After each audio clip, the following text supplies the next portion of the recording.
I was lying in a hospital bed, staring at the door that never opened. My son Jason had promised he would come, but all I got was a short message. Busy. Ill visit later. I read it over and over, trying to convince myself it didn't hurt as much as it did.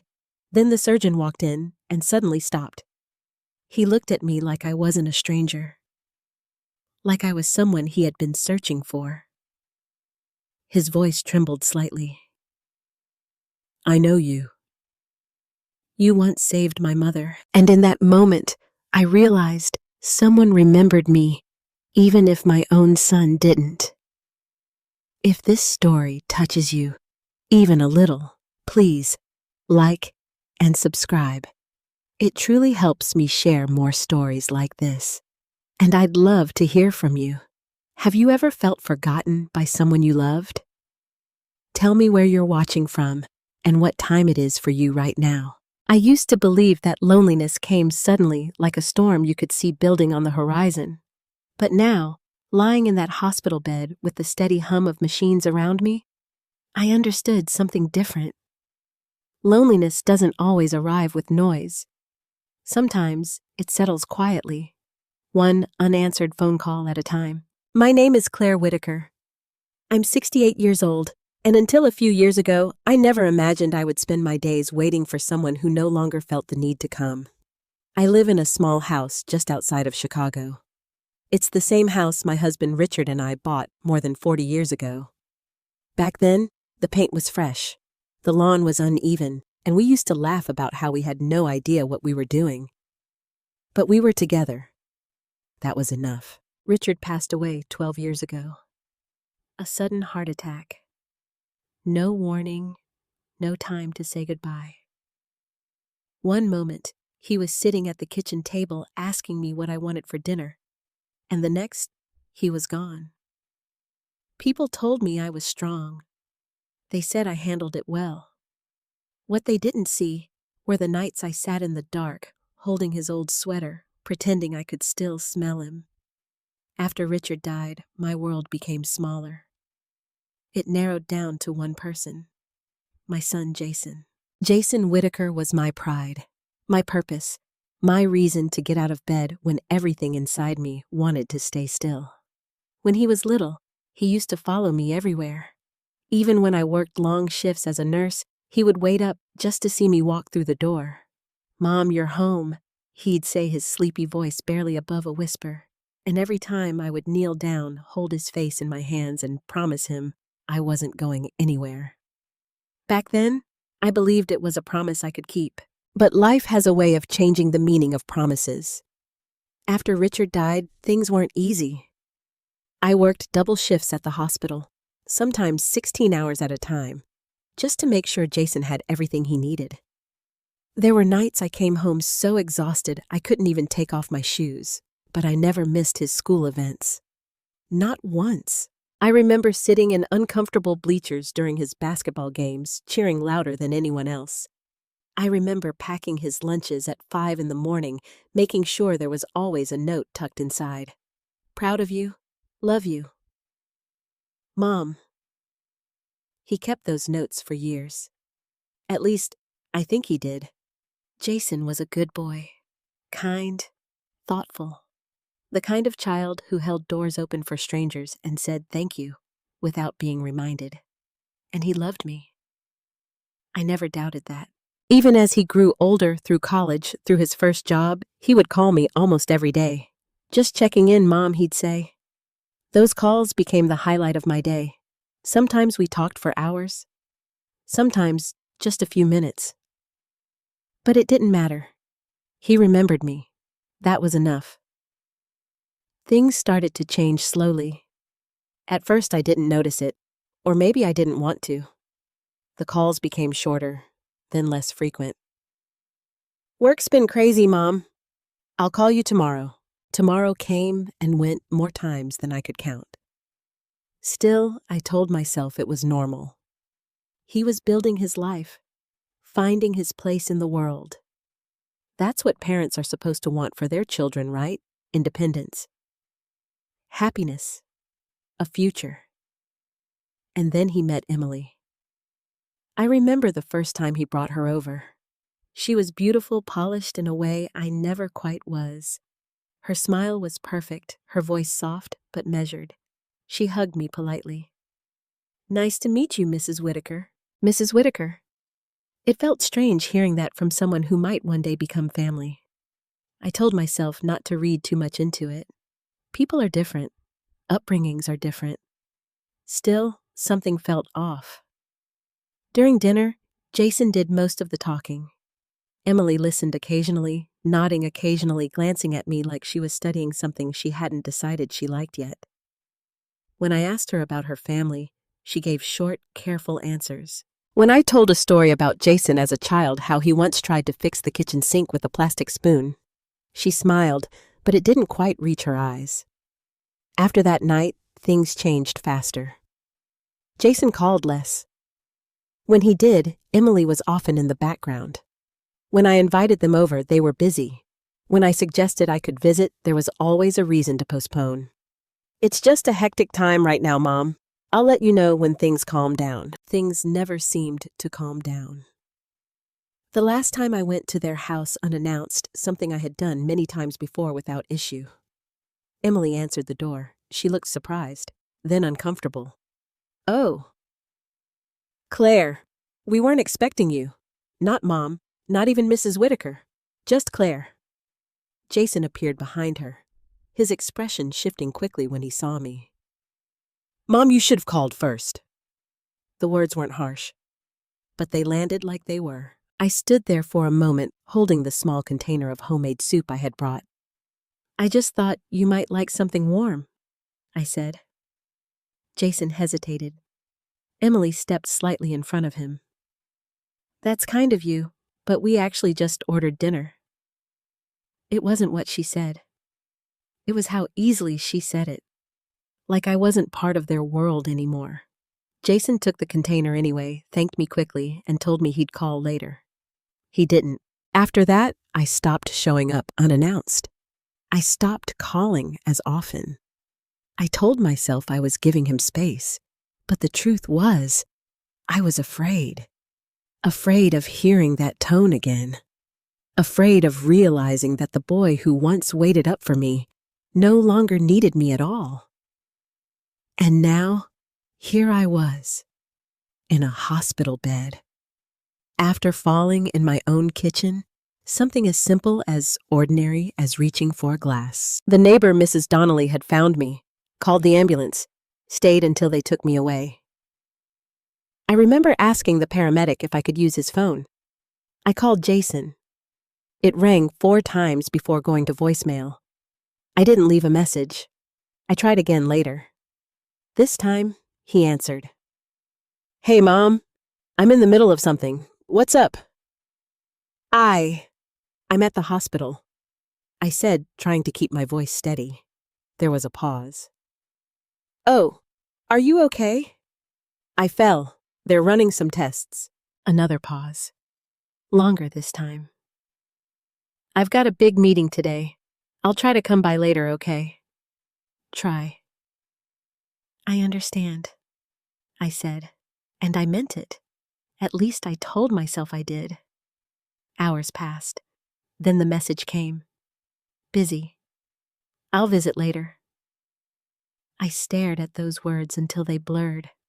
And that's when the surgeon walked in, and everything I thought I understood about being remembered began to change. There are moments in life when you look back and realize you gave more than you ever thought you could. And still, somehow, it wasn't enough. After Richard died, I didn't have the luxury of falling apart. I had Jason, and Jason had me. That was the simple truth that kept me moving, even when my body begged for rest, and my heart felt like it had been hollowed out. I went back to work just 2 weeks after the funeral. I remember standing in the hospital locker room, staring at my reflection in the mirror. My eyes looked older, tired in a way that sleep couldn't fix. But I straightened my shoulders, tied my hair back, and walked out. Because there were bills to pay. There was a child to raise, and there was no one else who could do it for me. I took every extra shift I could get. Nights, weekends, holidays, it didn't matter. If someone called in sick, I was the first to say yes. Sometimes I worked 16 hours straight, sometimes more. There were nights when I came home so exhausted, I fell asleep sitting at the kitchen table still in my uniform. But every morning, I woke up before Jason. I made his breakfast, packed his lunch, and always, I left a note. Have a great day. I'm proud of you. I never missed that, even when my hands were shaking from fatigue, even when my heart ached for a moment to breathe. Jason didn't see most of it. How could he? He was just a boy. He saw the lunches, the clean clothes, the cheering at his games. He didn't see the nights. I cried quietly in the bathroom so he wouldn't hear me. He didn't see the way I counted every dollar at the end of the month, making sure there was enough for his school supplies, his shoes, his future. I made sure of that. A mother protects her child not just from the world, but from the weight of her own struggles. And I carried that weight willingly. There was a time not long after Richard passed when I was offered a promotion at the hospital. Head nurse. Better hours. Better pay. More stability. It was everything I should have wanted. But it came with one condition. Less time at home. More administrative work. More responsibility. Less flexibility. I remember sitting in the office, the offer letter in my hands, thinking about what it would mean. I could finally stop working double shifts. I could breathe a little easier. But I would miss Jason's after-school hours, his games, his small moments. And at that age, those moments mattered. So I turned it down. I told myself there would be other opportunities. There always are, people say. But sometimes the opportunities you pass up don't come back. I never regretted it. Not then. Jason needed me, and being there for him felt more important than anything else. As he grew older, our roles began to shift in subtle ways. He became more independent, more focused on his own world. Friends' school, dreams of college. I encouraged all of it. Go. I told him once when he hesitated about applying to a university out of state.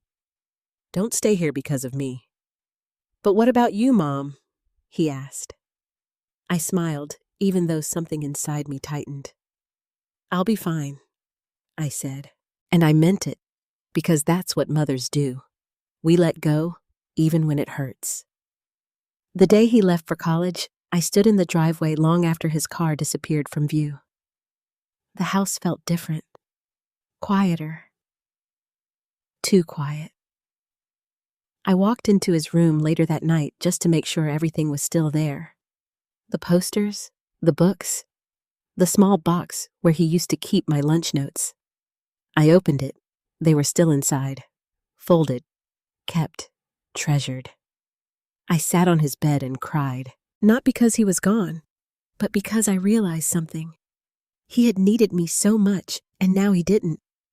That's how it's supposed to be. That's what raising a child means. But no one tells you how to prepare for the silence that comes after. Still, Jason called often in those early years, almost every day. He told me about his classes, his friends, his plans, and I listened. Every word.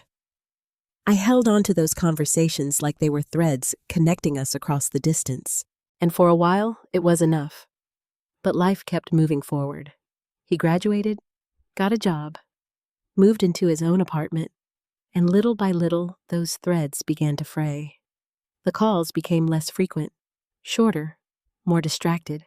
Hey, Mom, I've only got a minute. I'll call you back later. Later didn't always come. I told myself not to take it personally. He was building his life, finding his way. That was the goal, wasn't it, to raise a child strong enough to stand without you? But sometimes I wondered if I had done my job too well. Because somewhere along the way, Jason didn't just become independent. He became distant. I remember one particular evening. It was my birthday. I didn't expect much. Just a call. A simple, "Happy birthday, Mom." The day passed quietly. No call. No message. I told myself he must be busy. I waited until evening, then night. Finally, just before I went to bed, my phone buzzed. A text. "Happy birthday. Sorry, crazy day." I stared at those words for a long time. Then I typed back. "Thank you, sweetheart. I hope you had a good day." I didn't mention that I had spent mine alone, that I had baked a small cake and couldn't bring myself to eat it, that I had set the table for 2 out of habit and then quietly put the second plate away. Because love, when it's one-sided, becomes something else, something quieter, something that asks for less, just to avoid being hurt more. Still, I never stopped loving him, not even for a second. Even now, lying in this hospital bed with machines monitoring my heartbeat and strangers moving in and out of the room, my first instinct wasn't anger. It wasn't resentment. It was hope. Hope that Jason would walk through that door. Hope that he would look at me the way he used to. Hope that somehow the boy who once kept my notes was still there somewhere beneath the man he had become. And maybe that's what hurt the most. Not that he didn't come, but that I kept believing he would. If I had to point to a single moment when everything began to change, I would say it wasn't loud or dramatic. There was no argument, no slammed doors, just a quiet shift, the kind you don't notice until it's already too late. It started around the time Jason met Emily Parker. At first, I was happy for him. Of course I was. Every mother wants to see her child find someone who makes them feel loved, secure, and understood. When Jason told me about her, there was a light in his voice I hadn't heard in years. "She's amazing, Mom," he said. "You're going to love her." And I wanted to. I truly did. The first time I met Emily, I spent the entire morning preparing. I cleaned the house twice, set the table with my best dishes, and even cooked a full meal roast chicken, mashed potatoes, green beans, and apple pie. Things Jason used to love.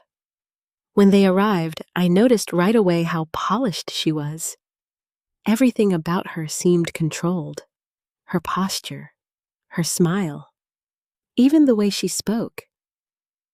"Thank you for having me," she said, offering a polite handshake instead of a hug. It caught me off guard, but I smiled anyway. "Of course, Emily. I've heard so much about you." Jason looked proud standing beside her, his hand resting gently on her back. I watched the way he looked at her, and for a moment, I felt relief. He was happy. That should have been enough. Dinner was pleasant, but not warm.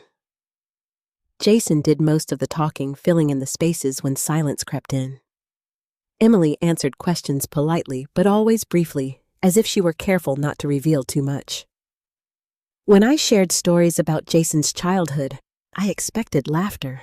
Instead, she gave small, tight smiles. "That's interesting," she said, once glancing at Jason. Not amused, not annoyed, just distant. I told myself I was imagining things. People show affection differently. That's all. But as the evening went on, I couldn't shake the feeling that I was being quietly evaluated, measured, and somehow found lacking. After that night, I tried harder. I invited them over more often. I asked about Emily's interests, her work, her family. I made an effort to include her in everything. But no matter what I did, there was always a subtle distance, a polite barrier that never fully came down. Jason, meanwhile, began to change in ways that were harder to ignore. At first, it was small things. He stopped calling every day, then every few days, then sometimes not for a week. When I called him, he sounded distracted. "Hey, Mom, can I call you back? I'm just heading into something. I'll talk to you later." Okay. Later became a word that meant less and less. And when we did talk, Emily was often nearby. I could hear her voice in the background, not interrupting, just present. It's strange how a presence you can't fully see can still feel so powerful, like someone gently guiding the direction of a conversation without saying a word. One afternoon, I decided to surprise them. It had been weeks since I'd seen Jason, and I missed him. I made a pot of his favorite soup, the same recipe I had been cooking since he was a child, and drove to their house. I didn't call first. I didn't think I needed to. For years, I had been able to show up at Jason's door without hesitation. But when Emily opened the door, everything felt different. Her smile faltered for just a second before returning. "Oh, Claire," she said. "Not Mom, not even Mrs. Whitaker. Just Claire. We weren't expecting you." I held up the container, trying to keep my tone light. "I made some soup. I thought Jason might like some soup. I thought Jason might like tea." She hesitated, just long enough for me to notice. Then she stepped aside slightly, but not enough to fully invite me in. "Jason's in the middle of something," she said. Before I could respond, Jason appeared behind her. "Mom, tea." She hesitated, just long enough for me to notice. Then she stepped aside slightly, but not enough to fully invite me in. "Jason's in the middle of something," she said. Before I could respond, Jason appeared behind her. "Mom." His voice carried surprise and something else, something uncertain. "You should have called first." The words weren't loud, but they echoed. I felt my grip tighten slightly around the container. "I didn't think. It's just," he interrupted, gently rubbing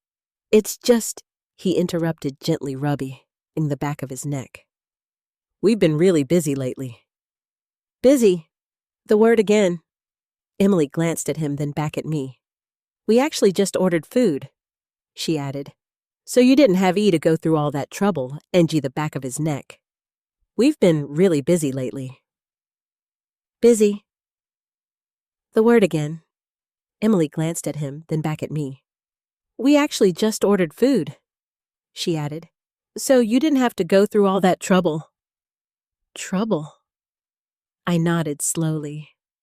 "Of course. I just thought—" My voice trailed off, because I didn't know how to finish that sentence anymore. Jason reached out and took the container from my hands. "Thanks, Mom. I appreciate it." But he didn't step aside.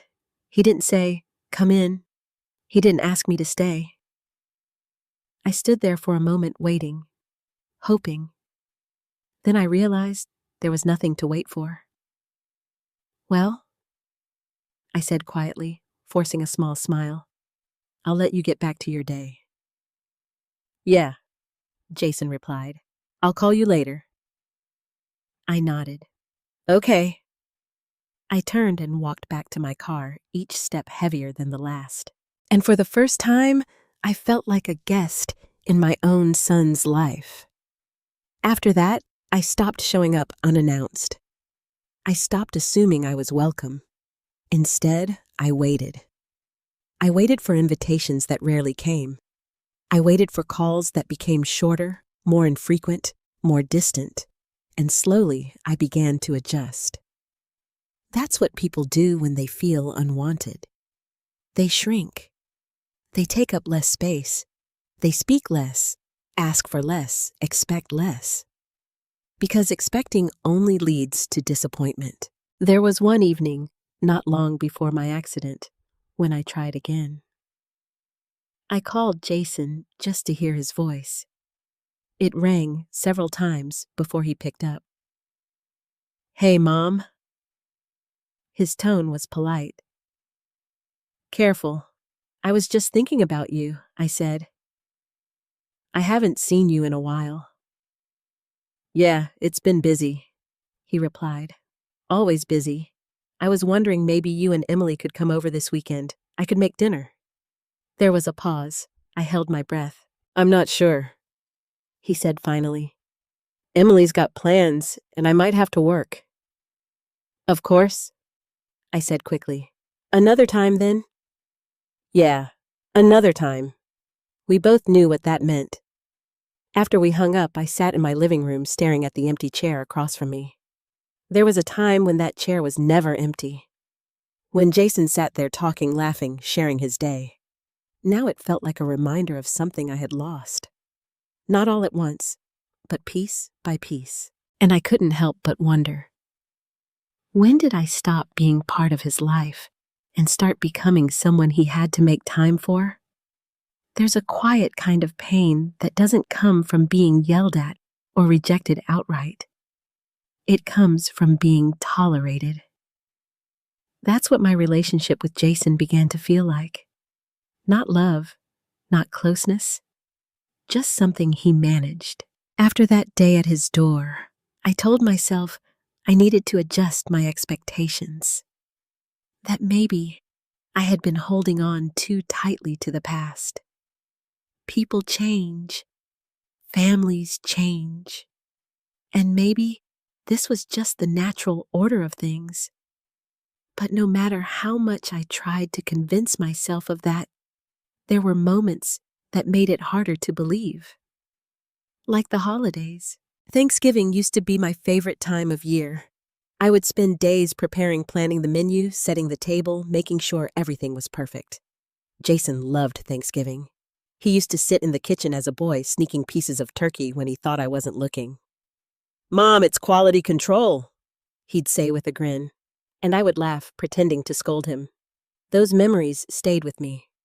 So that year, even though things had changed, I decided to try again. I called Jason a week before Thanksgiving. "Hey, sweetheart," I said when he answered. "I was thinking maybe you and Emily could come over this year. I'll make everything you like." There was a pause. Not a long one, but long enough. We actually already made plans," he said. "Emily's parents are hosting."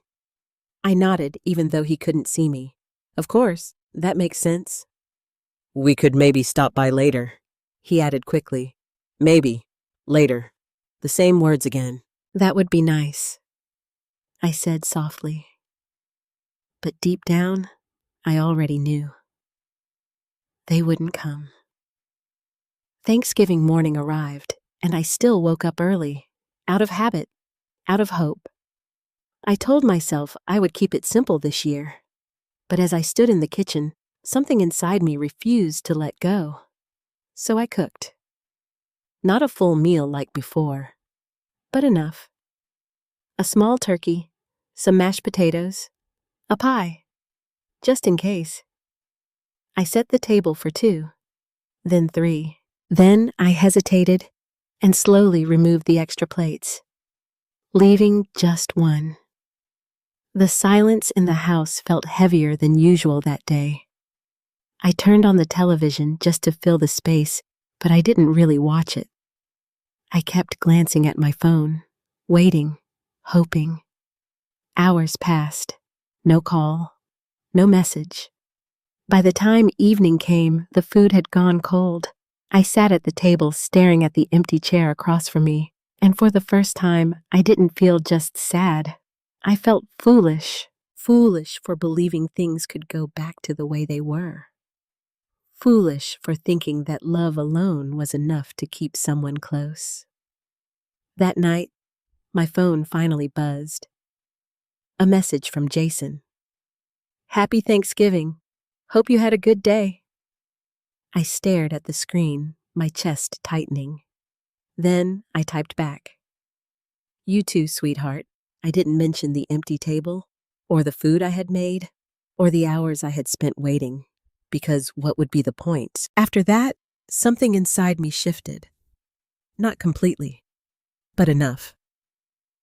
I stopped trying as hard. I stopped calling first every time.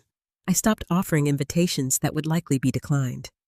Instead, I waited, and in that waiting, I began to see the truth more clearly. Jason wasn't just busy. He was choosing where to spend his time, choosing who to prioritize, And more often than not, I wasn't part of that choice. There was another moment that stayed with me. It was a few weeks before my accident. I had gone to the grocery store, and I ran into an old friend, Margaret Lewis. We used to work together at the hospital years ago. "Claire," she exclaimed, pulling me into a warm hug. "It's been forever." We stood there talking for a while, catching up on life. She told me about her grandchildren, her travels, her retirement. Then she asked, "How's Jason? You must see him all the time." I smiled automatically. The kind of smile you learn to wear when the truth feels too heavy to explain. "Oh, he's busy," I said. "You know how it is." She nodded. But there was a flicker in her eyes, like she wasn't entirely convinced. "Well," she said gently, "I hope he knows how lucky he is." Her words lingered with me long after we said goodbye, because I wasn't sure anymore. Not that Jason was lucky, but that he knew it, that he remembered everything we had been through together, that he understood what it had cost to raise him. And then there was the birthday. Not mine. His. I had always made a big deal out of Jason's birthday, even as he got older. A phone call at midnight. A cake, even if he wasn't there to eat it. A reminder that he mattered, that he was loved. That year, I decided to do something small. Just a call. I dialed his number, my heart beating a little faster than usual. It rang and rang, then went to voicemail. I tried again later. This time, he answered. "Hey, Mom."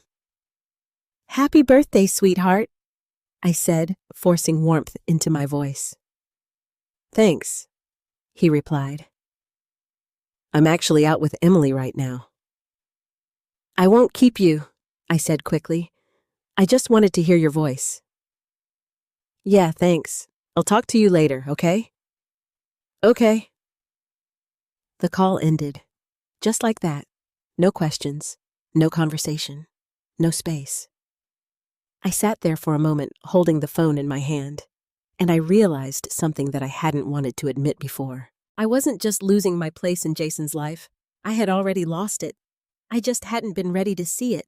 And yet, even then, I still held on. Because letting go of your child, truly letting go, isn't something a mother learns how to do overnight. It's something that happens slowly, painfully, one moment at a time, and even when everything tells you to stop hoping, a part of you never does. That was the part of me that still believed Jason would walk through that hospital door. Even after everything. Even after the distance. Even after the silence. Because no matter how far he drifted, he was still my son, and I was still his mother. At least, that's what I kept telling myself. The day I fell wasn't dramatic. There was no loud crash, no warning, no moment where I realized something terrible was about to happen. It was just ordinary. And maybe that's what made it worse. I had been standing in my kitchen reaching for a glass in the cabinet above the sink. The same cabinet I had opened thousands of times before without thinking. But this time, my hand slipped slightly on the edge of the counter. My balance shifted. And before I could steady myself, the world tilted. I remember the sound first. A sharp, hollow crack as my body hit the floor. Then silence. For a moment, I couldn't move. I lay there staring up at the ceiling, trying to understand what had just happened. My hip throbbed. My head felt light. And the room felt too quiet. "Okay," I whispered to myself, forcing a small breath. "You're fine. Just get up." But when I tried to move, pain shot through my side, sharp enough to make me gasp.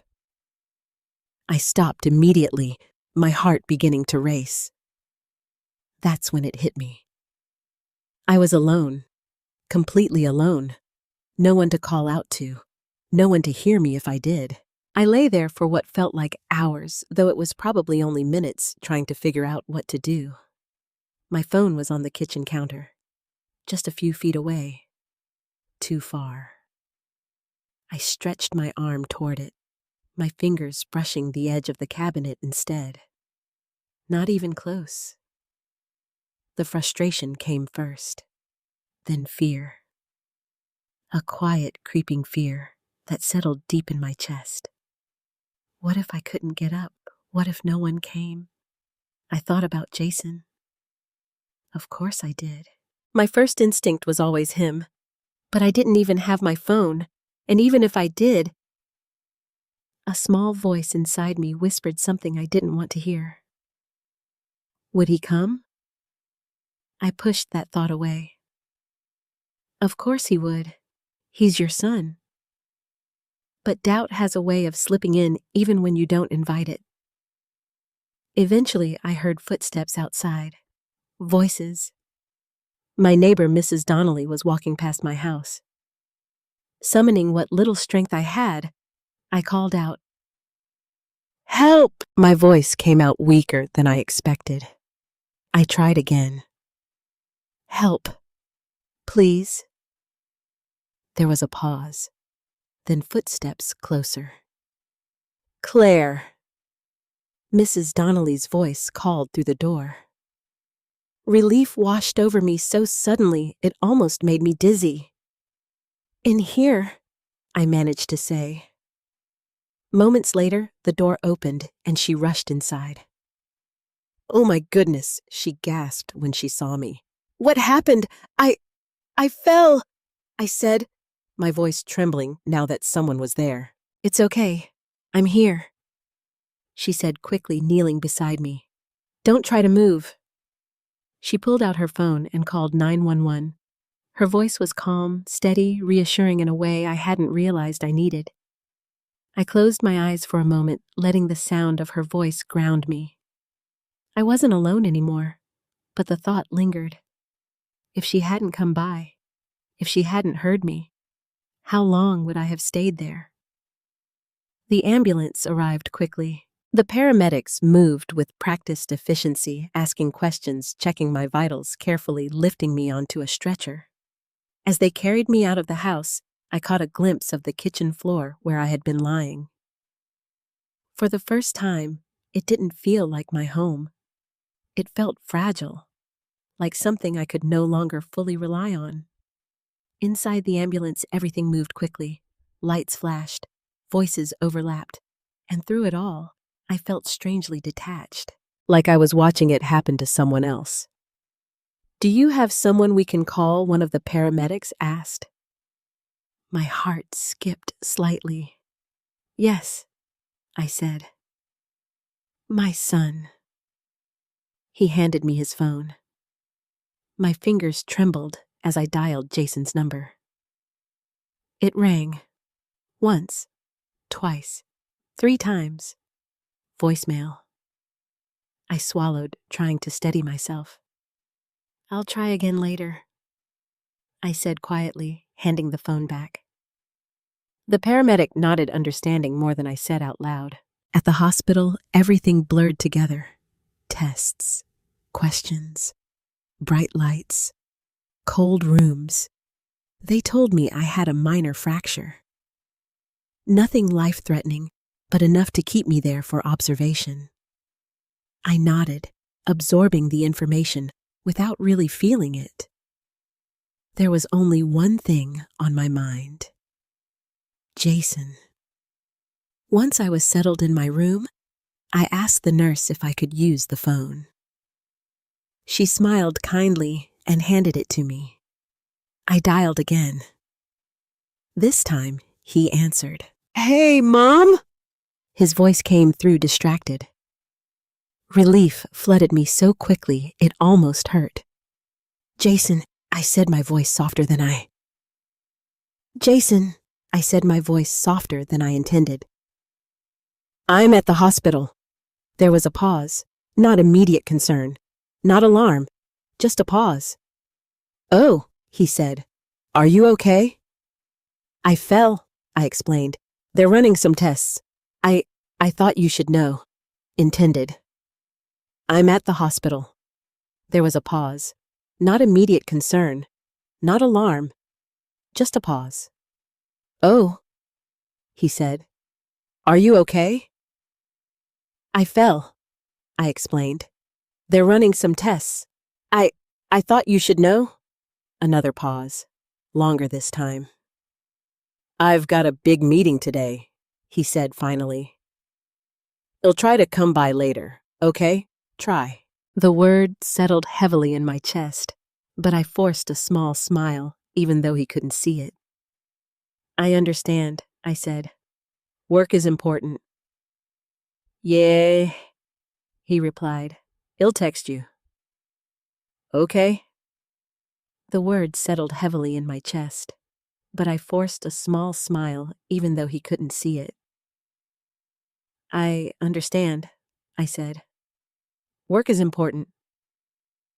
"Yeah," he replied. "I'll text you, okay?" The call ended, just like that. No questions. No, "Do you need anything?" "No, I'm on my way, just later." I stared at the phone for a long moment before setting it down. I told myself it was fine. He was busy. He had responsibilities. This was just life. But something inside me felt different, quieter. Like a door had closed, and I hadn't noticed it happening.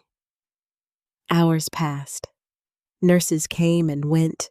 Machines beeped softly in the background. I watched the door more times than I could count.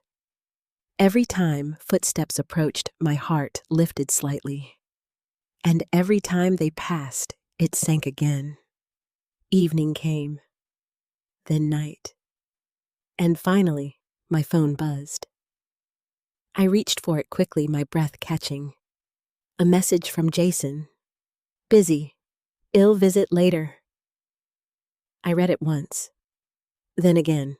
Then again. Each time it felt a little colder. A little more distant. I placed the phone back on the table beside me, staring at the ceiling. And for the first time since I arrived at the hospital, I stopped expecting him to come. Not because I didn't want him to, but because I didn't think he would. And somehow, that hurt even more. The night felt longer after that message. "Busy. I'll visit later." I kept replaying it in my mind as if there was some hidden meaning I had missed. Some reassurance buried between the words. But there wasn't. Just a statement. Cold. Simple. Final. At some point, I must have fallen asleep because when I opened my eyes again, the light in the room had changed. Morning had come, quietly slipping through the thin hospital curtains like it didn't want to disturb anything. For a moment, I forgot where I was. Then the dull ache in my hip reminded me. The machines beside me hummed steadily, marking time in a way that felt almost indifferent. Another day, another chance to wait. A nurse came in not long after, cheerful in that practiced way that hospital staff learn. "Good morning, Claire," she said, checking my chart. "How are you feeling today?" "Better," I replied automatically. It was easier than explaining. She smiled, adjusted a few things, and asked if I needed anything. I almost said no. That had become my default answer over the years. But something stopped me. "Has anyone come by?" I asked instead. She hesitated just for a second, then shook her head gently. "Not yet. Not yet." Two simple words that carried more weight than they should have. "Thank you," I said softly. After she left, the room felt quieter than before. I reached for my phone, half expecting another message from Jason. There was nothing. No missed calls. No updates. Just silence. I set the phone down again, trying not to let the disappointment settle too deeply. That's when there was a knock on the door. Not the quick routine knock of a nurse. Something slower, more deliberate. "Come in," I called. The door opened and a man stepped inside. He was tall, probably in his early 40s, dressed in a white coat. His posture was confident, but there was something in his expression that didn't quite match the usual clinical detachment I had seen from other doctors. He looked at me, and then he stopped, completely still. It wasn't just a glance, it was a stare, like he had just seen something impossible. For a moment, neither of us spoke. I felt a flicker of unease. "Is everything okay?" I asked, my voice cautious. He blinked as if snapping back to the present. "Yes. Yes, of course," he said quickly, stepping further into the room. "I'm Dr. Ethan Carter. I'll be overseeing your case."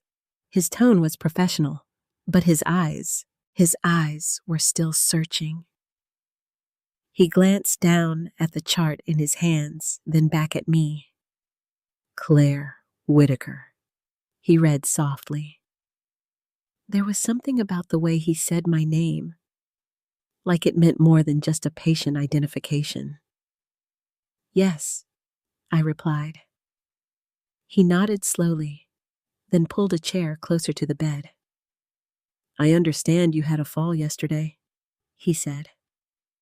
"Minor fracture, but nothing we can't manage." I listened as he explained the treatment plan, the expected recovery time, the precautions I would need to take. I nodded at the appropriate moments, but my attention kept drifting.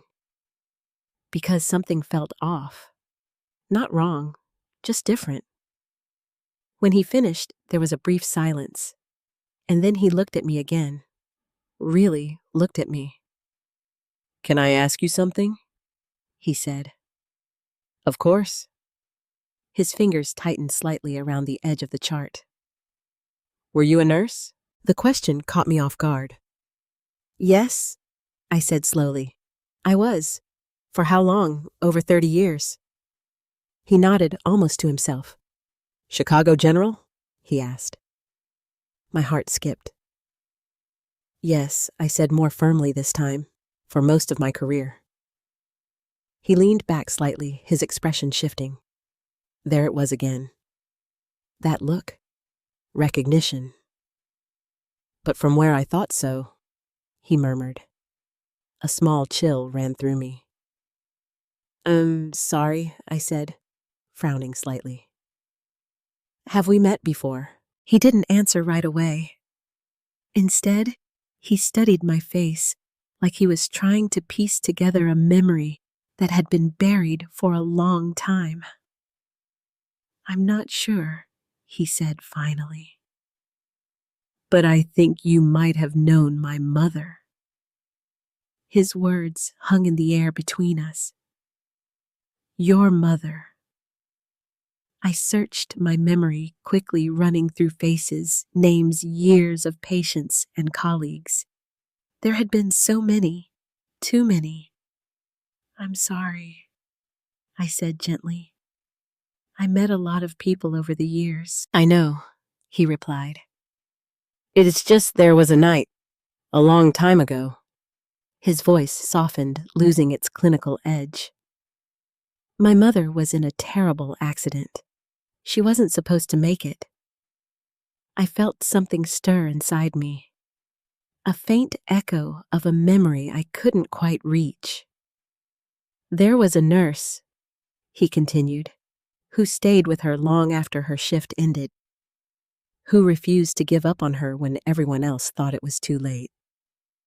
My breath caught slightly. Images flickered at the edge of my mind. A hospital room, bright lights, a woman injured. But it was blurry, unclear. "I don't remember every detail," he said almost apologetically. "I was young, but my mother, she talked about that nurse for years." He looked at me again, and this time there was no hesitation, just certainty. She said that nurse saved her life. The room felt suddenly smaller, quieter. My heart began to beat a little faster. I'm sure there were many nurses like that, I said, trying to steady my voice. He shook his head slowly. No, he said. There was only one she ever talked about. A pause, then almost like he was afraid to say it out loud. I think that nurse was you. Time seemed to stop. I stared at him, my mind struggling to catch up. Me, I whispered. He nodded. My mother's name was Linda Carter. The name hit something deep inside me, and suddenly the memory shifted. Not fully, but enough to make me feel it. A night shift. A woman brought in after a crash. Critical condition. Machines beeping wildly. Doctors rushing. And me refusing to leave. I started, but the words didn't come. Because I wasn't sure yet. Not completely, but something inside me knew that this wasn't just coincidence. Dr. Carter leaned forward slightly, his voice quieter now. If it really was you, he said, his eyes softening, then I need you to know something. I held my breath. His next words changed everything. You didn't just save her life. A pause. You changed mine. And in that moment, I realized something I hadn't felt in a very long time. Someone remembered me. Not as an obligation, not as a responsibility, but as someone who mattered, even if my own son didn't. For a long moment after Dr. Carter spoke, I couldn't find my voice. You changed mine. The words echoed quietly in the room, settling into a place inside me that had felt empty for far too long. I searched his face for far too long. I searched his face again, really looked this time. There was something familiar there. Not in the way you recognize someone instantly, but in the way a memory slowly unfolds piece by piece until it finally makes sense. I remember again really looked this time.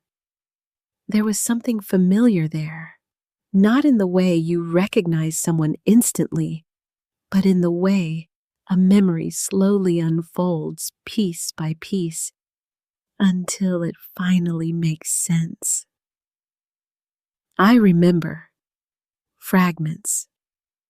I said slowly, there were so many patients, so many nights. Dr. Carter nodded as if he had expected that. I figured, he said gently, but my mother never forgot. He leaned back slightly, his expression softening.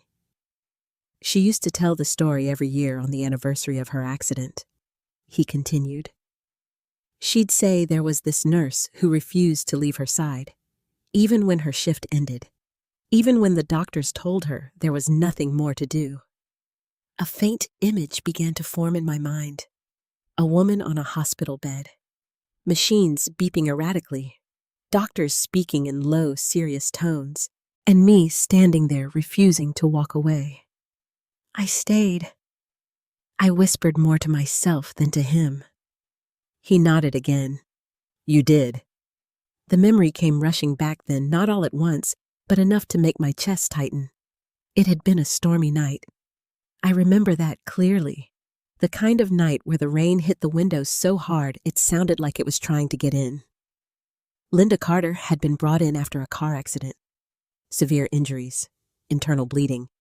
The odds weren't good. I had just finished a long shift, 16 hours. My body had been begging for rest. But something about her, something about the way she fought even when she was unconscious. I couldn't leave. I argued with the attending physician. I said quietly, the memory becoming clearer with each word. They wanted to reduce intervention, said it wasn't worth it. Dr. Carter's eyes widened slightly. That sounds like her story, he said. I didn't agree. I continued. I stayed, monitored her, adjusted things, called for reassessments. I just couldn't give up. The room fell silent for a moment, and then he smiled. A real smile this time. That was you, he said softly. I let out a slow breath, feeling something shift inside me. I never knew what happened after, I admitted. I just did my job. He shook his head gently. It was more than that, he said. She survived because of you. Those words should have felt comforting, and they did. But they also carried something else, a quiet realization. I had spent years wondering if anything I did truly mattered, if all the sacrifices, the long nights, the missed opportunities had meant something. And here was the answer, standing right in front of me. Dr. Carter leaned forward slightly, resting his hands on his knees. She went on to live another 20 years, he said. She saw me graduate medical school. She saw me become a surgeon. His voice softened further. She always said that none of it would have been possible without you. I felt my throat tighten. I didn't know I whispered. How could you? He replied gently. You moved on to the next patient, the next shift, the next life that needed saving. He paused. But we didn't forget. The word settled deeply. Not just him, his mother, his family. People I had never even met who still remembered me. And yet, my own son. I pushed the thought away quickly, but it lingered. Dr. Carter seemed to notice the shift in my expression. Is everything okay? He asked. I hesitated. For a moment, I considered brushing it off like I always did, saying I was fine, that everything was fine. But something about this moment, about the honesty in his eyes, made it harder to hide. My son was supposed to come yesterday, I said quietly. The words felt heavier than I expected. He said he was busy. Dr. Carter didn't respond right away. He didn't offer empty reassurance or quick excuses. He just listened, and somehow that meant more. He sent a message. I continued, my voice steady but softer now. Said he'd visit later. I let out a small breath. He didn't. The silence that followed wasn't uncomfortable. It was understanding. I'm sorry, he said finally. I nodded. It's not your fault. No, he replied gently. But that doesn't make it hurt any less. I looked down at my hands resting in my lap. Hands that had worked tirelessly for decades. Hands that had held patients, comforted families, saved lives. And now they felt strangely empty. I keep thinking maybe I did something wrong. I admitted. Maybe I wasn't enough. Claire. His voice stopped me, firm but kind. I looked up at him. You saved my mother's life, he said. You gave me 20 more years with her. You gave me a future I wouldn't have had otherwise. He held my gaze. That doesn't sound like someone who wasn't enough. His words hit something deep inside me, something I hadn't allowed myself to feel in a long time. Validation, not as a mother, not as someone waiting to be remembered, but as someone who had already mattered more than she realized. I felt my eyes sting slightly, but I blinked the feeling away. I spent so much of my life taking care of others, I said quietly. I never thought about what would happen when I needed someone to take care of me. Dr. Carter nodded. That's often how it goes, he said. The people who give the most don't always expect anything in return. He paused. But that doesn't mean they don't deserve it. For a moment, neither of us spoke. The room felt different now. Warmer, Not because of the hospital lights or the morning sun, but because for the first time since I had arrived, I didn't feel invisible. "I'd like to check on you personally while you're here," Dr. Carter said after a moment. "If that's okay." I nodded. "I'd like that." He stood adjusting his coat slightly, but before he turned to leave, he paused. "And Claire." "Yes, thank you," he said. 2 simple words, but they carried more meaning than anything I had heard in years. After he left, I sat there quietly letting everything settle. The pain in my hip was still there. The emptiness I had been carrying for years hadn't disappeared completely, but something had changed.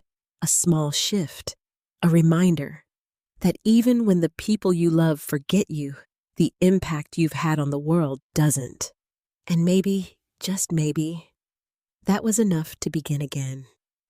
After Dr. Carter left the room, it didn't feel as empty as it had before. That surprised me. Nothing around me had changed. The same pale walls, the same steady rhythm of machines, the same narrow bed that felt unfamiliar beneath me. And yet something inside me had shifted. For the first time in years, I wasn't measuring my worth by whether someone showed up for me. I was remembering who I had been, and maybe who I still was. But even with that realization, there was still a part of me that kept glancing at the door, waiting, hoping. Because no matter how much clarity you find, some habits of the heart are harder to break. Late that afternoon, there was another knock. This time, I didn't feel that same quiet anticipation. "Come in," I said. The door opened, and for a split second my heart lifted.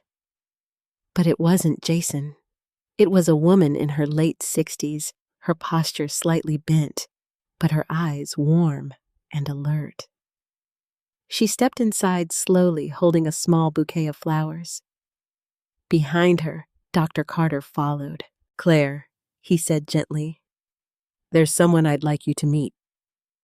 The woman looked at me with an expression I couldn't quite place at first. Then her eyes filled with emotion. "It's really you?" she whispered. Something in my chest tightened. "I'm sorry," I said softly, trying to sit up a little straighter. "Have we met?" She let out a small, shaky laugh. "You probably don't remember," she said, "but I remember you every single day." Dr. Carter stepped closer, placing a reassuring hand on her shoulder. "This is my mother," he said quietly. "Linda Carter." The name echoed again, this time not as a distant memory, but as something real, present, alive. I stared at her, taking in the lines on her face, the strength behind her eyes. "You," I breathed. "You're the woman who refused to give up on me," she finished, her voice trembling slightly. "Yes." For a moment, neither of us moved. Then she stepped closer, setting the flowers gently on the table beside me. "I've wanted to meet you again for so many years," she said, "but I never knew how to find you." I felt something rise in my throat. "I didn't even know you survived," I admitted. Her smile softened. "Because of you, I didn't just survive," she said. "I lived." The words hit me harder than I expected. She reached out slowly, her hand hovering for just a second before resting gently over mine. "I remember waking up in that hospital bed," she continued. "Everything hurt. I was confused, scared." Her grip tightened slightly. "And you were there." A memory flashed more clearly this time. A dimly lit room. A woman's stirring eyes fluttering open. My voice soft, but steady. "You're going to be okay." I didn't understand everything. Linda said, her voice pulling me back. "But I remember your voice. You kept talking to me even when I couldn't respond. I swallowed hard. I didn't want you to feel alone, I said quietly. Her eyes filled with tears.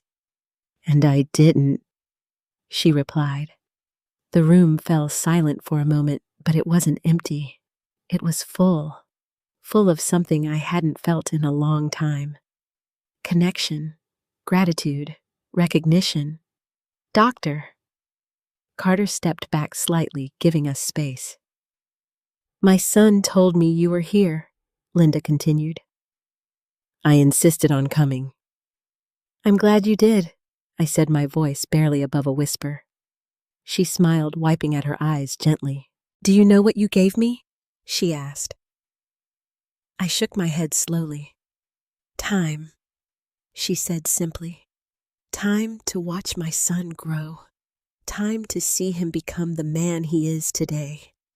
Time to be there for the moments I would have missed. Her voice softened further. You gave me a future. I felt tears sting at the corners of my eyes. I just did what I thought was right, I said. She shook her head firmly.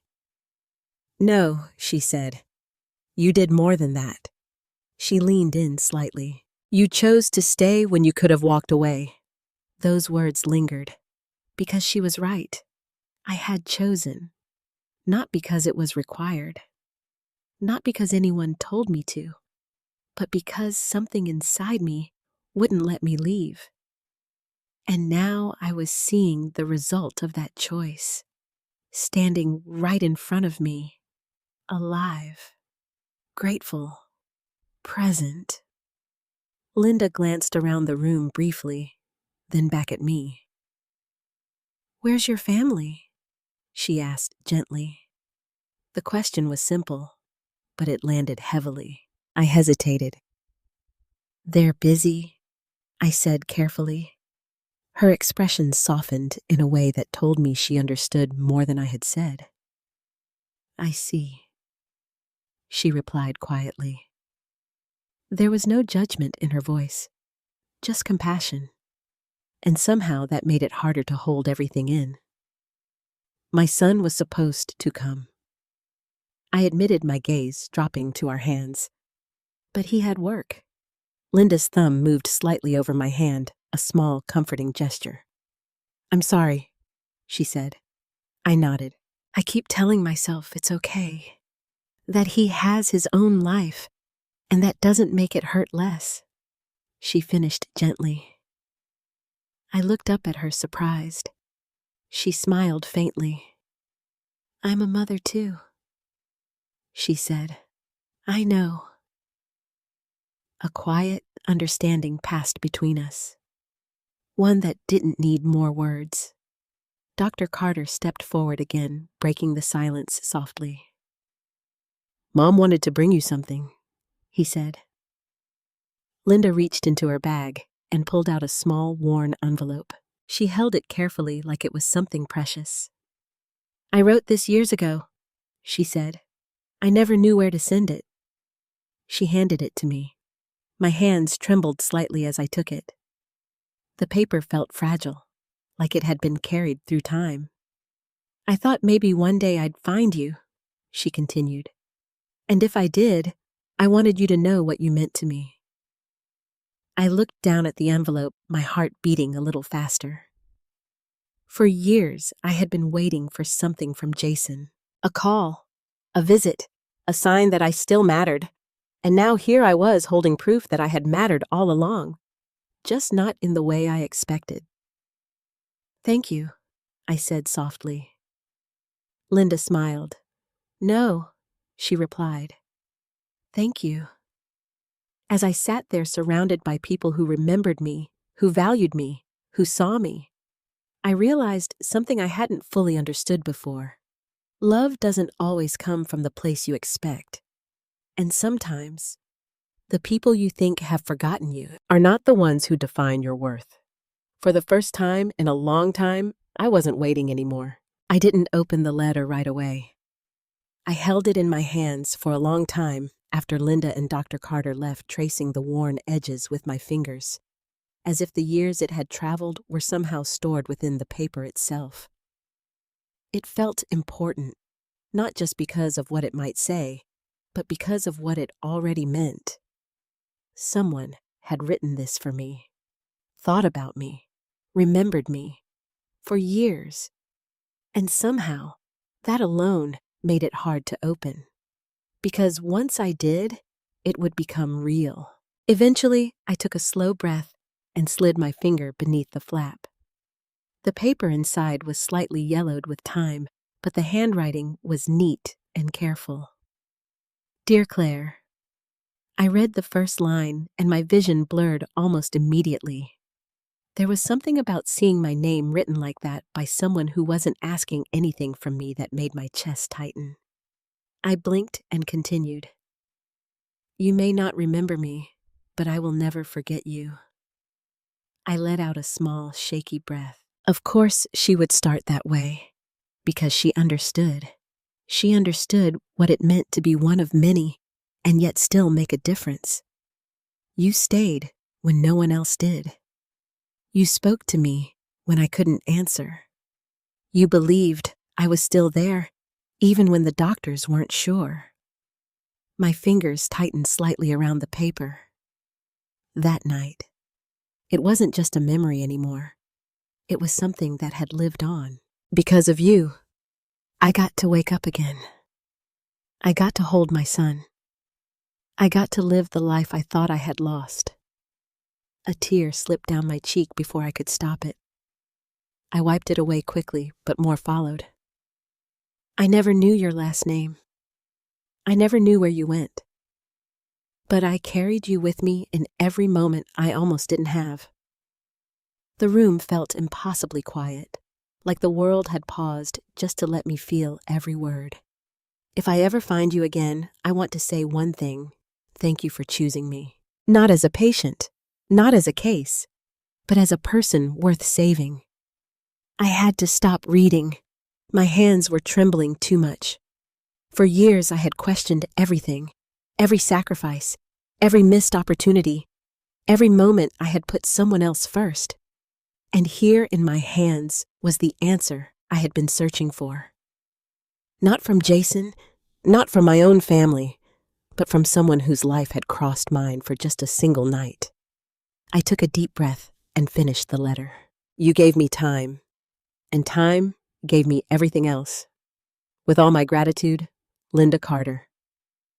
I lowered the paper slowly, my heart pounding in a way that felt both heavy and light at the same time, because something inside me had finally shifted, not cracked, not broken, shifted. For so long, I had been measuring my worth by the one person who seemed to have forgotten it. But now, I had proof. Proof that my life had mattered. Proof that what I had done had rippled outward in ways I could never have seen.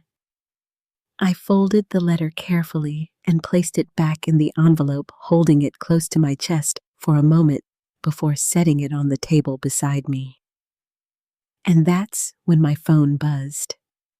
The sound startled me slightly, pulling me back into the present. For a split second, my heart jumped. Jason, it had to be. I reached for the phone quickly, my breath catching as I picked it up. A message. From him. I might stop by later tonight. I stared at the words. Might. The same uncertainty, the same distance. And yet this time something felt different. Not in the message, in me. I didn't feel that same desperate pull, that same immediate need to rearrange my emotions around his possible presence. Instead, I simply read it, took it in, and placed the phone back down.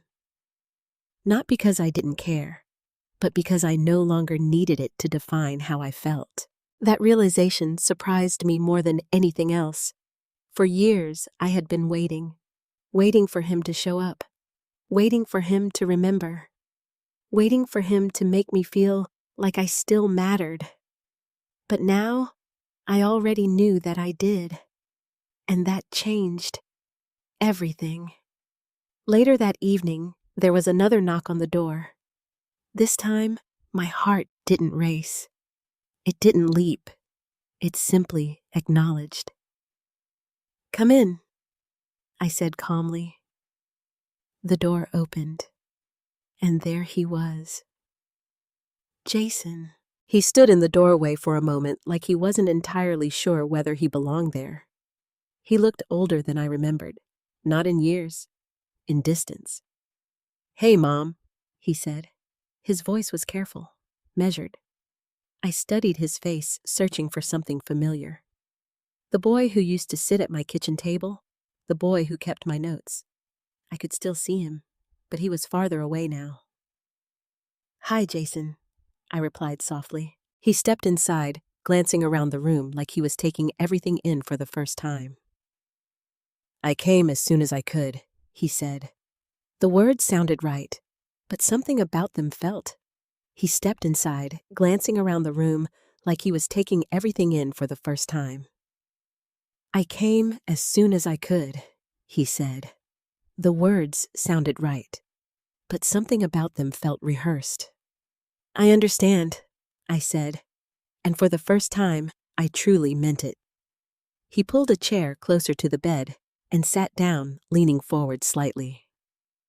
"How are you feeling?" he asked. "Better," I replied. There was a pause, an awkward one, the kind that doesn't exist between people who are close. "I heard you fell," he said. "Yes." "You should have called me sooner." I looked at him for a moment, not angry, not hurt, just aware. "I did," I said gently. He hesitated. "Oh." Another silence, this one heavier. "I've been busy," he added quickly. "Work's been a lot." I nodded. I know, and I did. But for the first time, I wasn't using that understanding to excuse everything else. We sat there for a moment, the distance between us more emotional than physical. And then something shifted. Not in him, in me. Because instead of waiting for him to fill the silence, I didn't. Instead, I simply sat there, present, calm, whole in a way I hadn't felt before. And somehow, that made the silence louder. Jason shifted slightly in his seat like he felt it too, like something was different and he couldn't quite place it. "What?" he asked suddenly. I blinked. "What do you mean?" "You're just—" He paused, searching for the words. "Different." I held his gaze. Maybe I was. Or maybe I was just finally seeing things clearly. Jason kept looking at me like he was trying to solve something. Like I had changed the rules of a game he didn't realize we were playing. "You're different," he repeated. I held his gaze for a moment before answering. "Maybe I am," I said calmly. There was no accusation in my voice, no bitterness, and I think that unsettled him more than anything else. Because for the first time, I wasn't reaching for him. I wasn't trying to fill the space between us. I wasn't asking for anything. He shifted slightly in his chair, leaning back, crossing his arms like he needed something to hold on to. He continued searching for the right words. "You're usually more talkative." A small, almost sad smile touched my lips. "I used to be," I said. The silence returned, but this time it didn't feel empty. It felt honest. Jason cleared his throat. "So the doctors say you'll be okay?" he asked. "Yes," I replied. "It's just a minor fracture. I'll need some time to recover. That's good," he said quickly. "You should be more careful." The words were practical, surface level, and yet there was something beneath them. Not warmth, but discomfort. Like he didn't quite know how to be here. "I will," I said. He nodded, glancing around the room again, avoiding my eyes for a moment. Then his gaze landed on the envelope on the table. "What's that?" he asked. I followed his eyes. The letter. For a brief second, I hesitated. Not because I didn't want to tell him, but because I wasn't sure how he would hear it. "A letter," I said simply. From who I reached for it slowly, my fingers brushing over the familiar paper. "From someone I took care of a long time ago," I replied. Jason frowned slightly. "A patient?" "Yes." He leaned forward, a little curiosity replacing some of the distance in his expression. "And they just sent you a letter?" I shook my head gently. "No," I said. "They never knew where to send it." He looked confused. "Then how—" "They came here," I said. That caught his attention. "Here?" he repeated. I nodded. "Her son is my doctor." Jason blinked clearly, trying to piece everything together. "Wait, what?" I took a slow breath. "I cared for her years ago," I explained. "During a critical moment. I stayed when others thought it was time to stop trying." His expression shifted slightly, from confusion to something else, something quieter. "And she survived?" he asked. "Yes, and she came to see you." "Yes." He leaned back again, his arms dropping to his sides. "That's—" He paused. "That's something." I watched him carefully, waiting, not for validation, just to see what he would do with it. "She said I saved her life," I added softly. The words hung in the air. And for the first time since he had entered the room, Jason didn't look away. He stared at me, really stared, like he was seeing something he hadn't noticed before. "You never told me that," he said. I tilted my head slightly. "I didn't know," I replied. Another silence. But this one felt different, less distant, more uncertain. Jason shifted again, running a hand through his hair. "I mean, you were just a nurse," he said slowly. The words came out before he could stop them. And the moment they did, he froze. Because he heard it too. He heard how it sounded. The dismissal. The reduction. The same way he had been seeing me for years, just a nurse. I didn't react immediately. I didn't snap. I didn't defend myself. I simply looked at him, and that made it worse. "I didn't mean it like that," he said quickly. "It's okay," I replied, and I meant it, because something inside me had changed. I no longer needed him to understand, but I wanted him to. There was a difference. "I spent over 30 years being just a nurse," I said gently. "And in that time, I held people's hands when they were afraid. I stayed with them when they were alone. I paused, letting the words settle. I fought for them when others gave up." Jason's gaze dropped slightly, and sometimes I continued my voice soft but steady. That made all the difference. He swallowed, his jaw tightening. "I didn't think about it like that," he admitted. "No," I said, "you didn't." Again, no anger, just truth. And that truth seemed to land harder than anything else I could have said. Jason leaned forward, resting his elbows on his knees, his hands clasped together.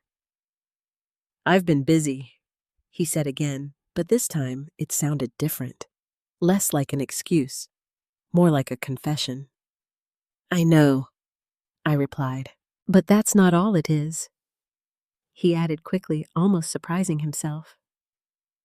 I waited, because for the first time, he was opening the door. He hesitated, searching for something he had probably never said out loud. "I guess I thought you were fine."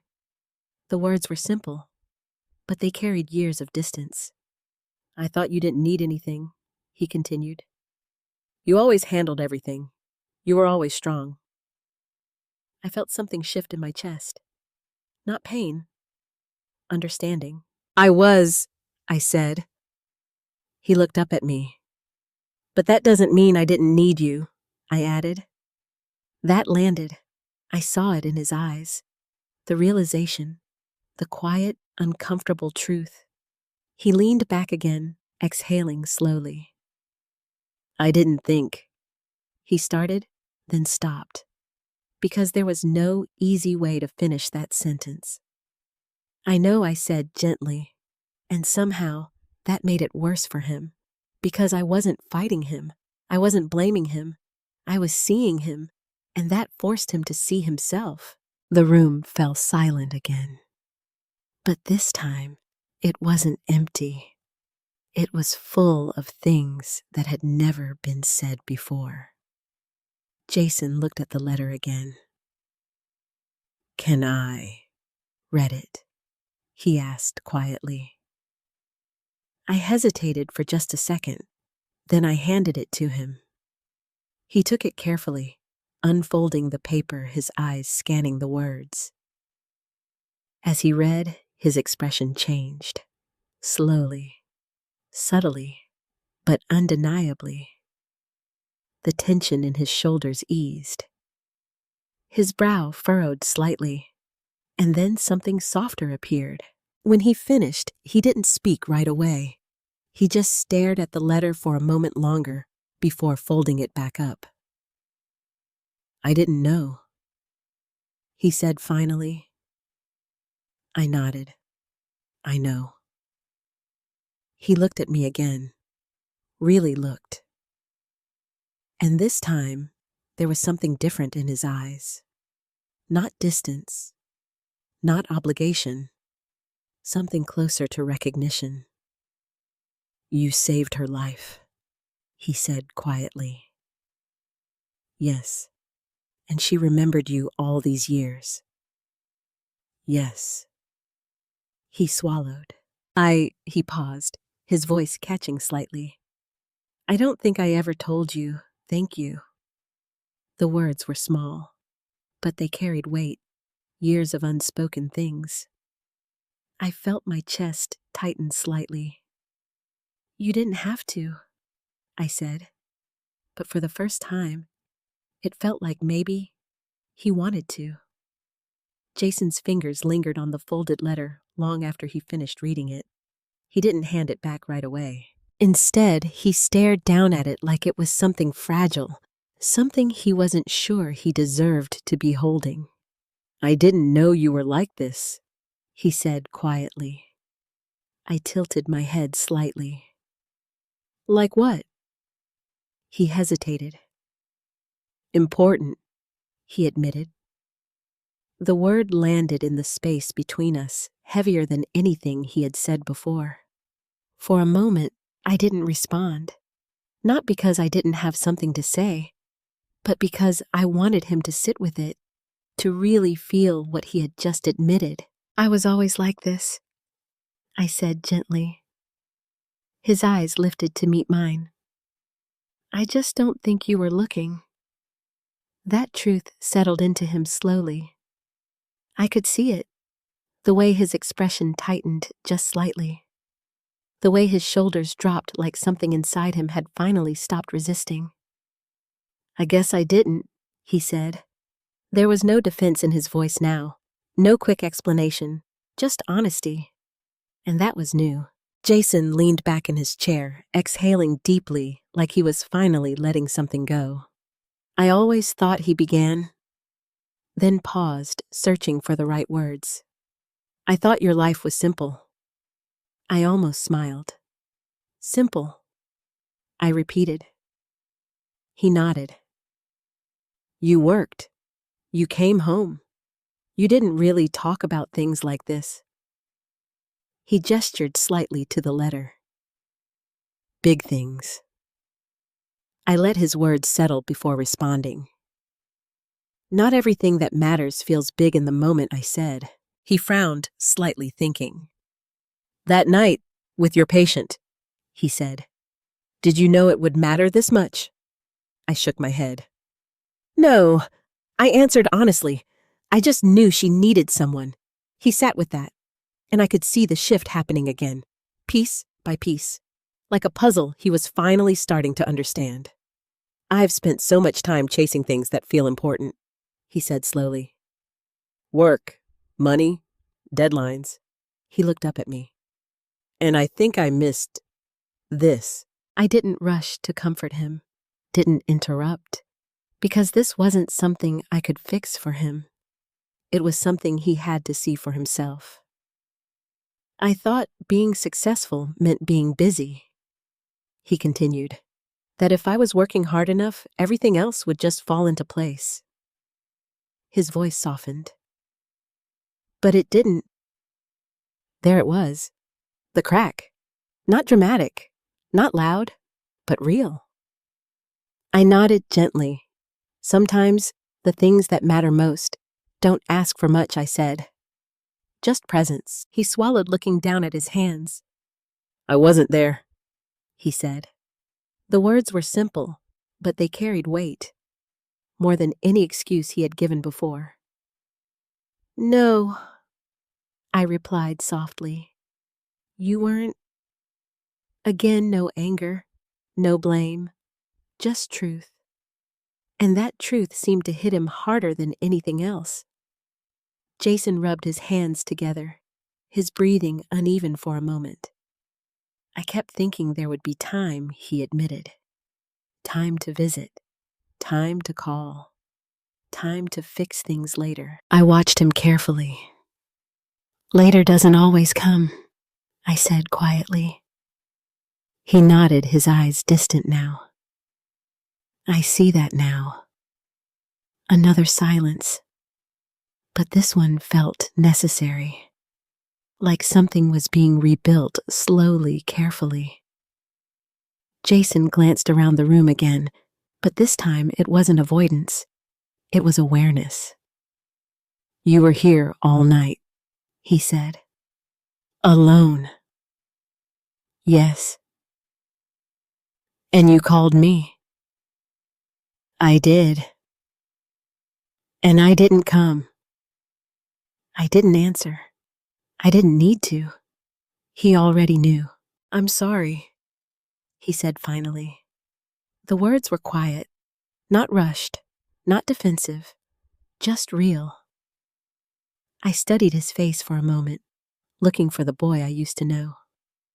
The one who used to sit at the kitchen table carefully tracing my handwriting. The one who used to keep every note I wrote him. And for the first time in a long time, I saw him again. Not fully, but enough. "I believe you," I said. And I did. Because this apology wasn't about fixing the past. It was about acknowledging it. And that was where change began. Jason let out a slow breath, like he had been holding it for years. "I don't want to be that person," he said. "What person?" "The one who shows up too late," he replied. His voice cracked slightly on the last word. And that was something new. Because Jason didn't crack. He didn't show weakness. He didn't let things affect him like that. But now, he was.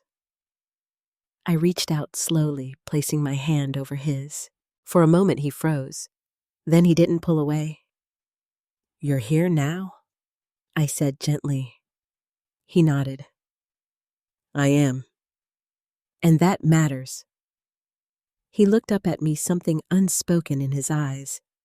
But it doesn't erase everything he said. "No," I agreed. "It doesn't." Another pause. "But it's a start." That seemed to settle something in him. Not completely, but enough. Jason glanced at the letter again, then back at me. "I want to understand more," he said. "About your life. About what you did." I felt a small, unexpected warmth in my chest. You can ask, I said. He nodded. I will. And for the first time, it didn't feel like a promise he would forget. We sat there for a while longer, talking quietly. Not about anything dramatic, not about the past in detail. Just small things. Memories. Moments. The kind of conversation that had been missing for years. And somehow, that made it more important, because healing doesn't always happen in big, overwhelming moments. Sometimes it happens in the quiet ones. Before he left, Jason stood by the door, hesitating slightly. I'll come back tomorrow, he said. I held his gaze, not waiting, not hoping, just listening. I'd like that, I replied, and this time I believed him, because something had changed, not just in me, in him too. And as the door closed behind him, I realized something I hadn't allowed myself to believe before. Maybe it wasn't too late. Not for him.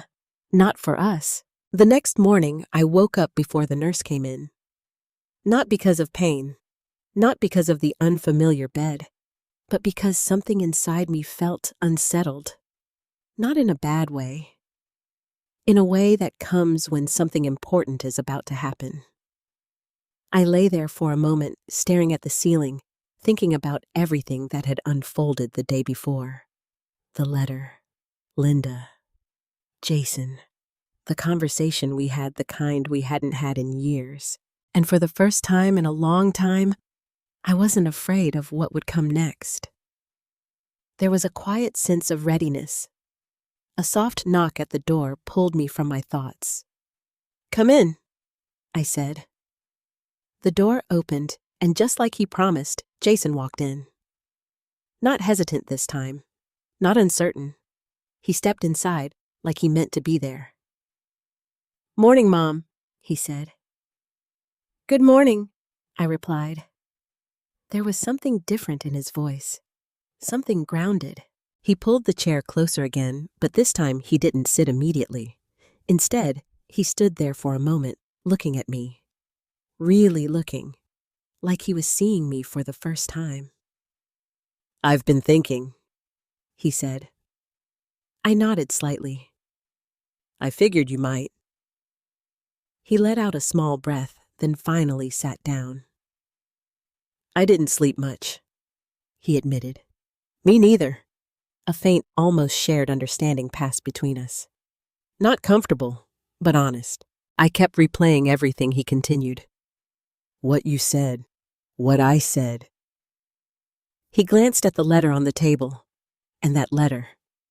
I followed his gaze. It stayed with you, I said. Yeah, he replied quietly. It did. He leaned forward slightly, resting his hands together again. I think I've been avoiding something for a long time, he said. I didn't interrupt. I didn't fill the silence. I let him find the words. I told myself I was busy, he continued. That work demanded everything. That building a life meant sacrificing time. He shook his head slightly. But that wasn't the whole truth. I felt my chest tighten just a little. Because I knew what was coming. I didn't know how to deal with you, he said finally. The words were raw, unfiltered, and they landed harder than anything else he had said. Me? I asked softly. He nodded. After Dad died, you became everything he said. Strong, unshakable, like nothing could break you. His voice softened, and I think I needed distance from that. I listened carefully, not reacting, not defending, just hearing him. Because I wasn't like that. He continued. I struggled. I felt lost. And every time I talked to you, it reminded me of how much I didn't measure up. That caught me off guard. I never expected you to be like me, I said gently. I know that now, he replied. But back then, I didn't. He looked down at his hands. I felt like if I got too close, I'd have to face things I wasn't ready to face. The room grew quiet again, but this time, it wasn't heavy. It was revealing. I thought staying busy was easier, he added. Easier than dealing with guilt. Easier than admitting I was pulling away. I let out a slow breath. That must have been lonely, I said. He looked up at me, surprised. Lonely? Yes, I said. Carrying all of that alone. He blinked, clearly not expecting that response. I never thought of it like that, he admitted. Most people don't, I said softly. We think distance protects us, but it usually just isolates us. He nodded slowly. I see that now. Another pause. Then his voice shifted. More certain. I don't want to do that anymore. I held his gaze. What do you want to do? He didn't hesitate this time. I want to be here, he said. For real. Not just when it's convenient. Not just when I feel guilty. The words were steady, grounded. I don't expect things to just go back to how they were, he added quickly. I know I hurt you. I didn't look away. You did, I said. He nodded. I know. No excuses, no deflection. Just truth. And that mattered. But I want to try, he said, if you'll let me. There it was. Not a promise, not a guarantee, just a request, a choice. I took a moment before answering, not because I didn't know what to say, but because I wanted to be honest. With him. With myself. I don't need things to go back, I said slowly. I just need them to be real. He nodded immediately. They will be.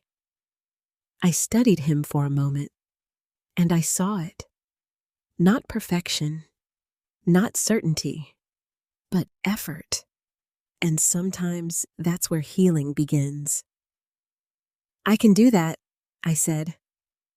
Relief flickered across his face. Not overwhelming, but genuine. Thank you, he said quietly.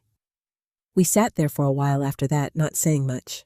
But it didn't feel like silence. It felt like space. The kind of space that allows something new to grow. Eventually, Jason stood up. I talked to Emily last night, he said. I looked up at him.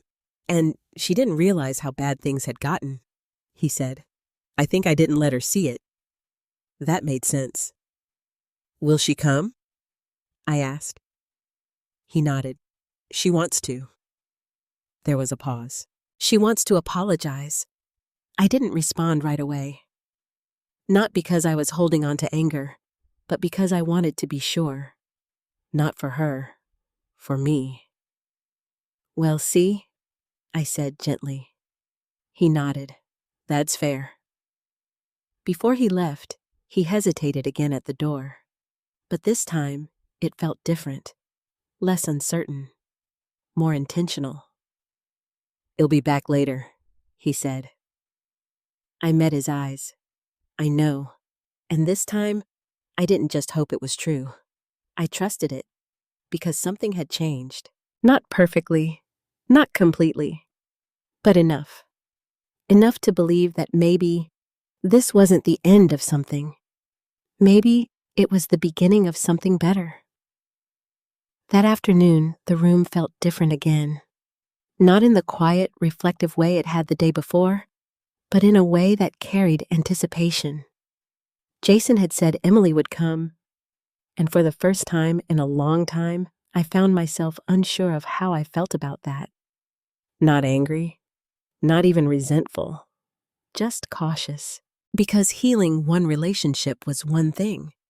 Facing the person who had stood at the center of that distance was something else entirely.